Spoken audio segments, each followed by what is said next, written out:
ನಮಸ್ಕಾರ, ನ್ಯೂಸ್ 26ಗೆ ಸ್ವಾಗತ.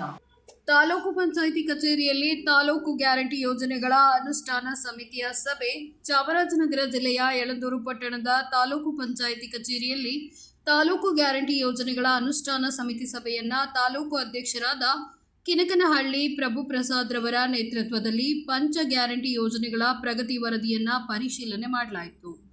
ಈ ಸಂದರ್ಭದಲ್ಲಿ ಸಹಾಯಕ ನಿರ್ದೇಶಕರಾದ ರವೀಂದ್ರ ರವರು ಹಾಗೂ ಗ್ಯಾರಂಟಿ ಯೋಜನೆಗಳ ಅನುಷ್ಠಾನ ಸಮಿತಿ ಸರ್ವ ಸದಸ್ಯರುಗಳು ಮತ್ತು ಅಧಿಕಾರಿಗಳು ಹಾಜರಿದ್ದರು.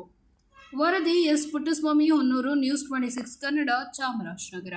ಇದಾಗಿತ್ತು ಟುಡೇ ನ್ಯೂಸ್ ಅಪ್ಡೇಟ್ಸ್. ಇನ್ನಷ್ಟು ಸುದ್ದಿಗಾಗಿ ನೋಡ್ತಾ ಇರಿ ನ್ಯೂಸ್ 26 ಕನ್ನಡ. ನಾವು ನಿಮ್ಮೊಂದಿಗೆ.